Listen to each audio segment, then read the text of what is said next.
The history of the Bible starts with the creation of the earth and ends with the end of the world. We are the only folks in the world who know how it will all end. That is unique. Jesus told us to watch and pray. What do we watch?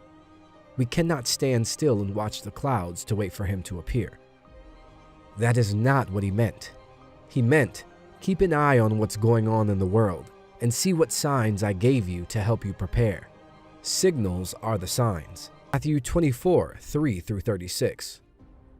Later, Jesus sat on the Mount of Olives. His disciples came to him privately and said, "Tell us, when will this all happen?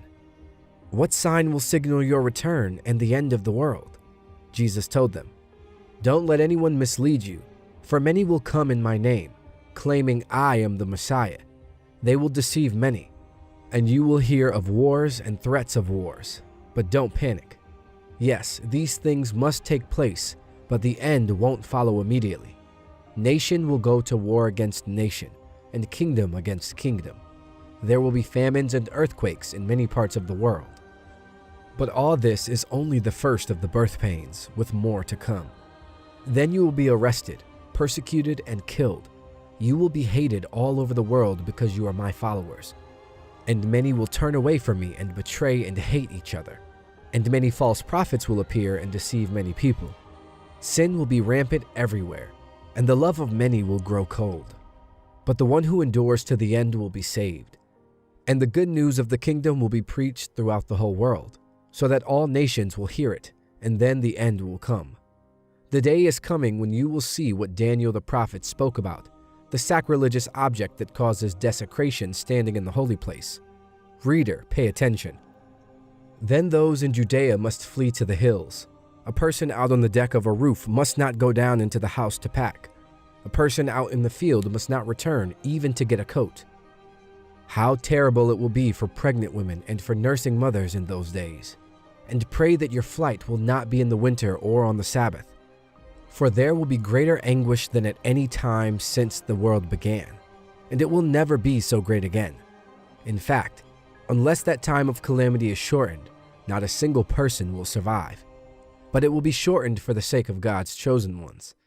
Then if anyone tells you, "Look, here is the Messiah," or "There he is," don't believe it. For false messiahs and false prophets will rise up and perform great signs and wonders, so as to deceive, if possible, even God's chosen ones. See, I have warned you about this ahead of time. So if someone tells you, "Look, the Messiah is out in the desert," don't bother to go and look. Or, "Look, he is hiding here," don't believe it. For as the lightning flashes in the east and shines to the west, so it will be when the Son of Man comes. Just as the gathering of vultures shows there is a carcass nearby, so these signs indicate that the end is near. Immediately after the anguish of those days, the sun will be darkened, the moon will give no light, the stars will fall from the sky, and the powers in the heavens will be shaken. And then at last, the sign that the Son of Man is coming will appear in the heavens, and there will be a deep mourning among all the peoples of the earth, and they will see the Son of Man coming on the clouds of heaven with power and great glory. And he will send out his angels with the mighty blast of a trumpet, and they will gather his chosen ones from all over the world, from the farthest ends of the earth and heaven. Now learn a lesson from the fig tree. When its branches bud and its leaves begin to sprout, you know that summer is near. In the same way, when you see all these things, you can know his return is very near, right at the door.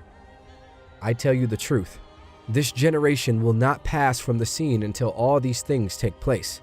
Heaven and earth will disappear, but my words will never disappear. However, no one knows the day or hour when these things will happen, not even the angels in heaven or the Son himself. Only the Father knows.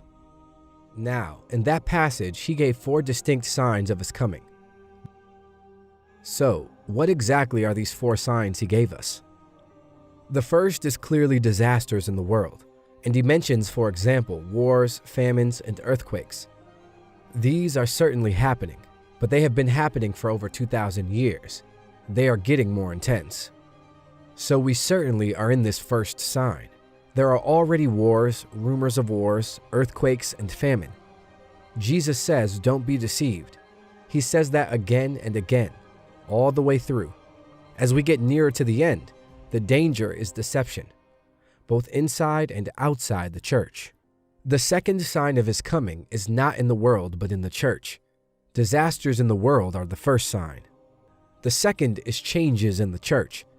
Just as he divided the first sign into 3 parts, wars, earthquakes, and famines, he divides the second sign into 3 parts, all of which occur within the church. The first is persecution, that we will be hated in every nation.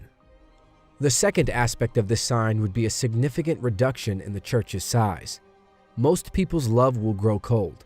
When the whole church is under strain, many nominal Christians, if not all true Christians, would leave. Under the burdens of universal persecution, their love would grow cold.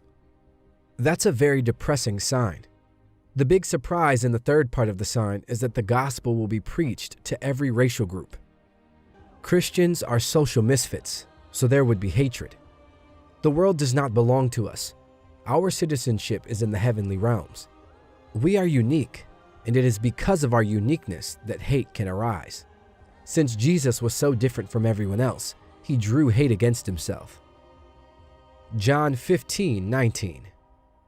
If you were of the world, it would love you as its own. Instead, the world hates you because you are not of the world, but I have chosen you out of the world. It's not fun to be despised. That takes us to the third sign of the end times, which is Jerusalem's distress. Geographically, it will be very limited. In this passage, Jesus quotes Daniel's prophecies, and there is a character in Daniel's prophecies who is referred to as the abomination of desolation. Daniel mentions it 3 times. What does it all mean? What's the big deal? It's about a human being, a man who establishes himself in the very city of God, calls himself God, and refuses to accept anyone else's will above his own. A tyrant whose arrival will have global ramifications, but who will be centered in Jerusalem, the city of God, the holy place. Then Jesus says that the 4th sign of his coming will come immediately after that. So we shall know when he is coming. We shall be ready. When that sign comes, there will be no danger of false prophets or false messiahs. There will be no deception. It will be too quick. What will happen is that all natural light will be switched off. The sun will go dark. The stars will fall. There are many predictions of this all the way through the Bible. Isaiah says, "The heavens will be rolled up like a carpet. All the stars of heaven will be dissolved. The skies will be rolled up like a scroll, and all their stars will fall like withered leaves from the vine, like foliage from the fig tree." The natural light will be gone, leaving only artificial light to illuminate the earth. What is happening? What is going on? People may ask. This is it, Christians will exclaim.